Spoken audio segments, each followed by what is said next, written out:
Hello class, this is Emma. I just first want to apologize. It is rather late at night and I've been studying most of the day and working and doing my internship, and it's been crazy. And my contacts are really driving me crazy, so I'm sorry if I blink weird or if I awkwardly have to shut my eyes for a minute. My eyes are just super dry, so I'm sorry about that. We'll just get started on my little outline, and of course I close it on my computer. So basically I'll just grab my book and we'll do it that way. We were in chapter 3 this week, well, a couple weeks ago, and I always get kind of freaked out about evaluations. I always get kind of nervous and kind of self-conscious about my ability to do research, and which is crazy because I want to be a librarian and I know how to research, but it's just so intimidating to actually do the evaluation of your own research. That's intimidating to me. So I really found some of these ideas to have research be a little bit easier, the 5-step model and finding the matching parts, making sure that there are some great connections that way. I also liked the logical model approach to evaluation. I think that those are some great ways to help us feel a little bit more confident in our own research, and I think that that's really important because, again, I am not confident in that, so I'm looking forward to feeling a little bit more confident. I also really like the questions. I'm on page 72 and I'm just reading some of the questions that the researchers figuratively asked their participants, and I know that I lacked on that in our assignment about asking open-ended questions and asking questions that were more that will give you an actual evaluation rather than just answering yes or no.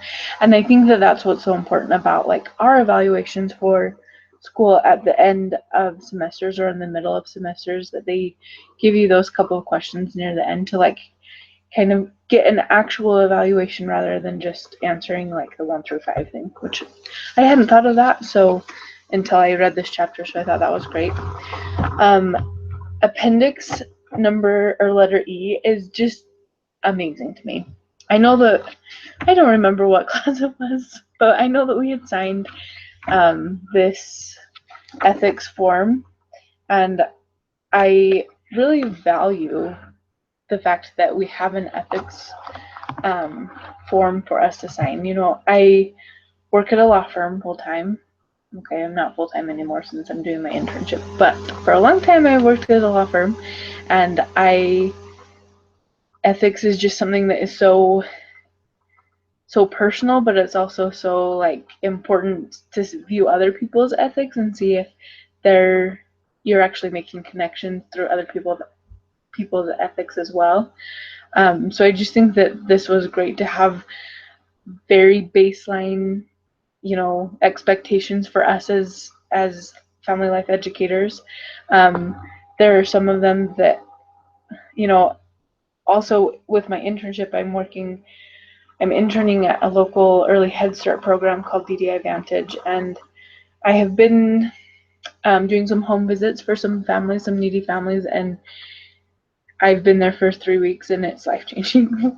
Some of these families are just so sad, and they just break my little heart, and I have already had to come back to this from that previous class, but also obviously in this class, to reevaluate where I was with my ethics, and where, if I'm keeping confidentiality, if I'm helping parents be better parents, if I'm protecting the child at all times, if I'm demanding other people protect the children at all times. And this is just, it's awesome that we have this as part of our education, but it also, I believe this should be a worldwide thing. Children are so moldable, and we need to be careful about what we're actually teaching them and if we're standing up to them professionally. I'm just thinking about what these sad cases that I've been given, and I'm again grateful that this is part of our education, but it tears my little heart apart. Some other things that I really liked with the reading. I didn't add this in my outline, but I really liked the extra chapter that we had last week with reading the Appendix E. And it was talking about how this is applicable to every part of our life, not just our future careers, but our life.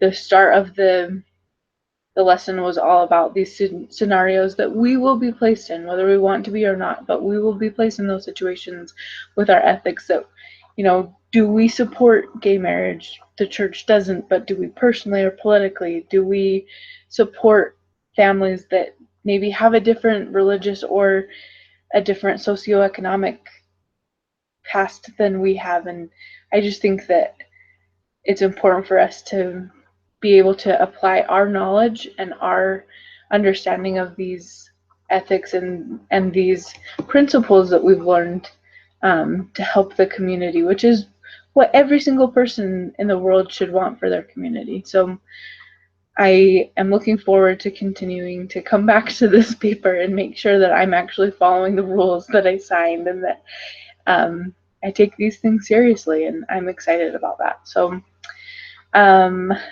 think that's all that I really put in my outline, and I know that my videos are always super long, so I'm sorry about that.